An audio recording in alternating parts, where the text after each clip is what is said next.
Golden sun upon the sea, golden sun is over me. Ukulele melody Drifting on.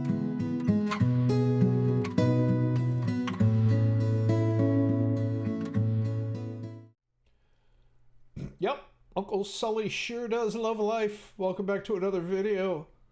What do I got for you today? We've got another food video. I pumped out a whole bunch of them, so I got like a dozen.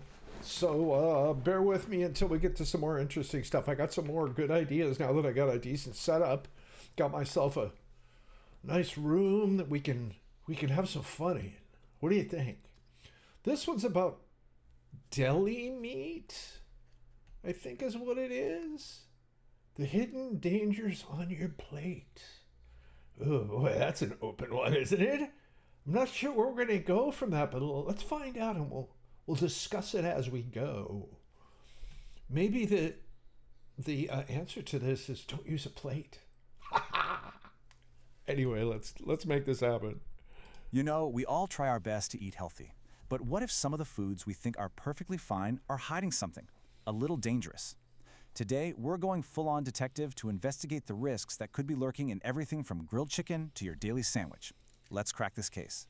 So let's ask the big question right up front. That lunch you packed, the one that seems so innocent? Well, we're about to uncover some evidence that might just change how you see. Do you guys pack a lunch? I worked in Silicon Valley for 30 years, 25 years, something like that. I don't think I ever packed a lunch.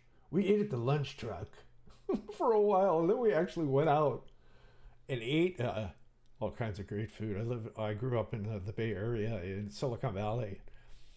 There is one hell of a lot of food, thusly the heart attack at 35 years old, but we won't get into that. But pack a lunch? Really? Do you guys pack a lunch? Anyway, does your girlfriend make you? I asked that one and make myself laugh at girlfriends making you a lunch. Yeah, right. Anyway, let's move on. Your plate forever. Okay, so you look at this and it seems pretty obvious, right? Vibrant, whole foods on the left, and your typical processed stuff on the right. But here's the thing. The real dangers aren't always this clear. Sometimes they're microscopic, created by the way we cook, or added to our food. Okay. Did you notice? There's an error in here. Both of those are not processed food, right? Salmon, some fish, some nuts, and the other side, it's all the veggies and everything else. Neither one of these are processed foods. This is what happens with AI. The world of AI. Step into the 2026s. Anyway, let's keep going. That's funny. Long before it ever gets to us. First up, let's talk about a classic summer ritual, the barbecue. It just feels healthier, doesn't it? No heavy oils, just that perfect flame-kissed flavor. But that intense heat, well, it can create a problem we can't even see. Here's the most important thing to get your head around. When you cook meat at really high temperatures, like on a grill, it actually sets off a chemical reaction. And this reaction creates brand new compounds, stuff that wasn't there in the raw meat at all. Now, wait a second. One of the other videos I've made, I haven't posted them all yet, so I'm not really sure which ones are posted at this point, was giving you crap about undercooking. So do we all gotta like walk around with a thermometer in our pocket? I will test the food. Test everything?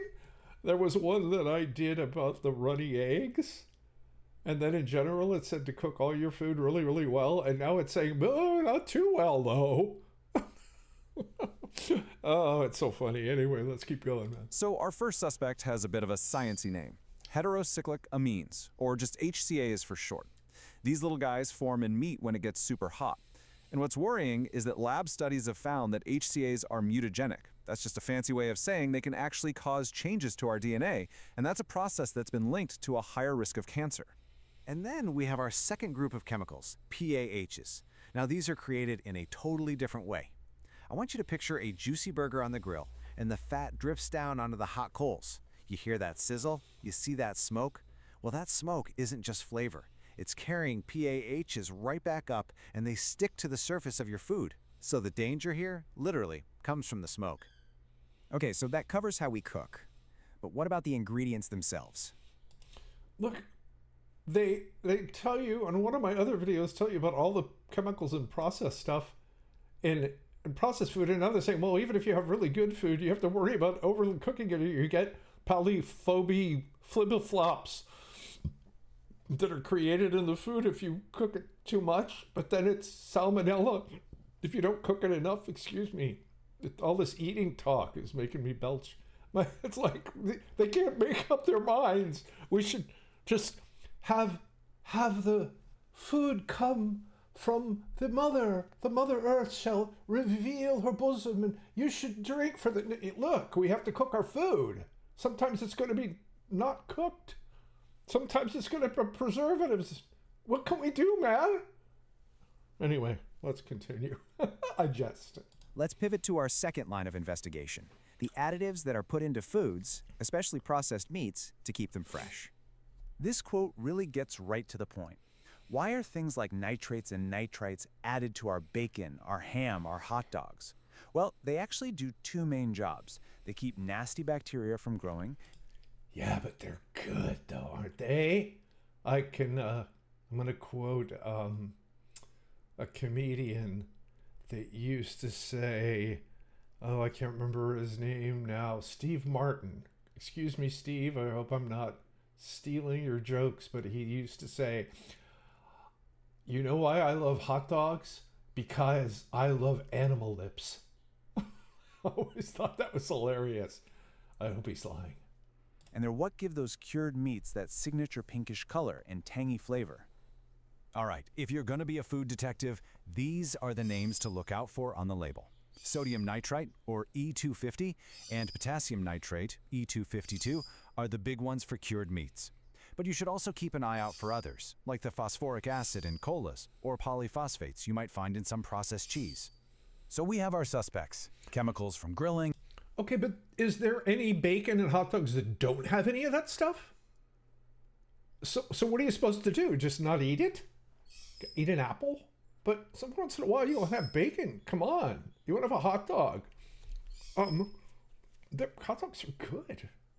I mean, you gotta have one once in a while. Don't scare me too much. I love Nathan's. I only eat Nathan's, by the way. But anyway, let's go back to it. And these additives. But is there any solid proof that they're a problem for us, for actual humans? Well, this is where our detective story... Actual humans? Are we making a video for cows or something? For marmosets? Yeah, like actual humans? What does he think we're making a video for? It gets a huge break, thanks to a massive study that came out of France. Just look at that number. This was not a small-scale test. Scientists followed over 100,000... I think that's how many tumors I have in my colon. But let's move on. Adults, 100,000. The sheer scale of this study is what makes its findings so incredibly powerful. And they didn't just check in once. They tracked these people for almost 7 years on average, keeping detailed logs of what they ate. You see, following folks for that long is absolutely key. Yeah, but people lie. Right? People lie. If you want to spot real health patterns, not just some random fluke. This was really the million-dollar question. I mean, we all know that nitrates are found naturally in healthy things like spinach and other vegetables. So are those the same as the ones added to bacon? This study was designed to finally get an answer. And here it is, the bombshell discovery. It turns out the source is everything. The nitrates people got from natural sources, like their veggies, the study found no link to increased cancer risk. But the nitrates and nitrites that were used as food additives, that's where they saw a clear connection. Let's really break down the numbers here. What the study found was that the men who ate So he wants us to put a carrot on a bun with some mustard. the most nitrites from these additives had a 58% higher risk of developing prostate cancer compared to the men who ate none. 58%! That is a Ha ha ha, I got him. I don't have a prostate. really significant jump. And they found a very similar pattern for breast cancer. Women who had a high intake of nitrates Ha ha, I don't have breasts either. Ha ha, double whammy. from food additives showed a 24% higher risk compared to those who didn't consume them. So the evidence from this huge study points a very specific finger, right at the additives. So, after hearing all that, what are we supposed to do? Look, The goal here isn't to scare you away from food, it's to empower you. So let's get to the verdict. How can we all use these findings to make smarter, safer choices every day? First, let's go back to the grill. You can seriously cut down on those HCAs and PAH. Marinating your food actually creates a kind of protective barrier. And always cut off any of those black charred bits. That's where the bad stuff is most concentrated. Try to choose leaner proteins, because less fat means less smoke. And you know, the safest bet of all? Grill more vegetables. They don't form these compounds at all. Now, what about those lunch meats? The advice here is pretty clear. Try to limit how much processed deli meat you eat. If you do have it, heating it up until it's steaming hot is a good idea to reduce other risks like bacteria. And at the grocery store, try to reach for fresh chicken or fish, and always keep an eye out for products that are clearly labeled uncured or no nitrates or nitrites added. Think of this as your official food detective cheat sheet for reading labels. E250 and E252, those are the key additives that were flagged in that big French study.